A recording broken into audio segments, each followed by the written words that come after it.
आज के वीडियो में हम बाइबल के अध्यायों को खोजने वाले हैं। चलो मिलकर जानते हैं। याजक ही वहां जा सकता था, वो भी साल में बस एक बार, जब पापों के लिए बलिदान दिया जाता था।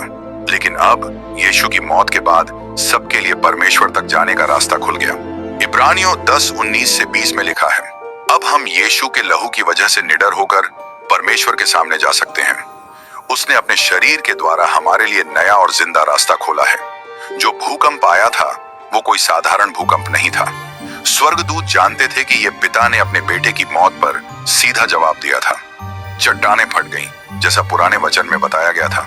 लेकिन सबसे चौंकाने वाली बात यह थी कि बहुत से पवित्र लोग जो पहले मर चुके थे फिर से जिंदा हो गए। सोचो ये कैसा नजारा रहा होगा। कब्रें अपने आप खुल रही थीं और जिन लोगों को सालों पहले दफनाया गया था वो नए जीवन के साथ बाहर आ रहे थे। ये एक तरह से आने वाले बड़े पुनरुत्थान की झलक थी।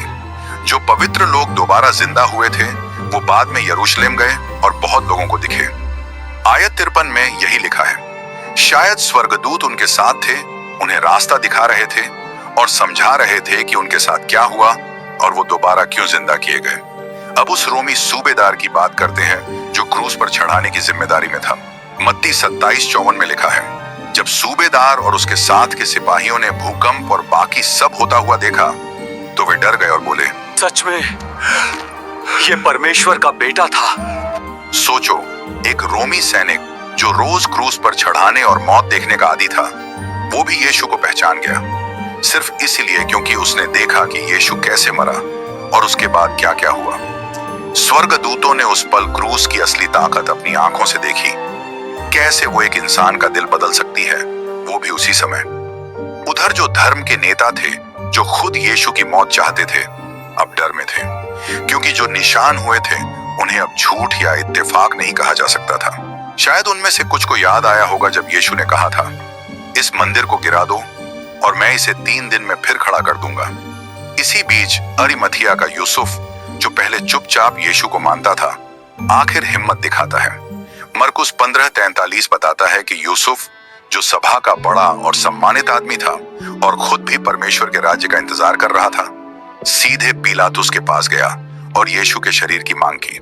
स्वर्गदूत ये सब देख रहे थे। यूसुफ अकेला नहीं था, निकोदेमुस भी आया, वही जिसने पहले रात में यीशु से मुलाकात की थी।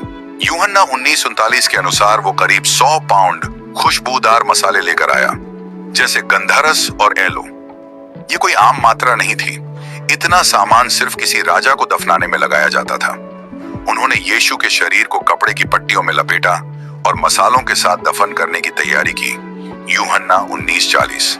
ये वही तरीका था जिससे इजराइल के पुराने राजाओं को दफनाया जाता था। कब्र नई थी, चट्टान काटकर बनाई गई थी और कलवरी के पास एक बगीचे में थी। यूहन्ना 19:41। ये कब्र असल में यूसुफ ने अपने लिए बनाई थी, लेकिन परमेश्वर की योजना कुछ और थी। राजाओं का राजा एक अमीर आदमी की कब्र में दफन होने वाला था, जिससे यशायाह 53:9 की भविष्यवाणी पूरी हुई। फिर उन्होंने कब्र के दरवाजे पर एक बड़ा पत्थर रख दिया। वो पत्थर इतना भारी था कि उसे हिलाने के लिए कई लोगों की जरूरत पड़ती थी। और वहां परमेश्वर का पुत्र लेटा था, बिल्कुल शांत, बिना हिले, मरा हुआ। लेकिन स्वर्गदूतों को पता था कि यहाँ कहानी खत्म नहीं होने वाली है। शनिवार का दिन पूरे ब्रह्मांड का सबसे अजीब दिन था। यीशु मर चुके थे, उनका शरीर ठंडी कब्र में पड़ा था और शुक्रवार दोपहर से पूरा स्वर्ग चुप था। स्वर्गदूतों ने मौत पहले भी देखी थी। सदियों से वो अच्छे लोगों की आत्माओं को स्वर्ग तक ले जाते आए थे, लेकिन उन्होंने कभी जिंदगी देने वाले को मरते नहीं देखा था। ये ऐसा था जैसे सूरज अचानक बंद हो जाए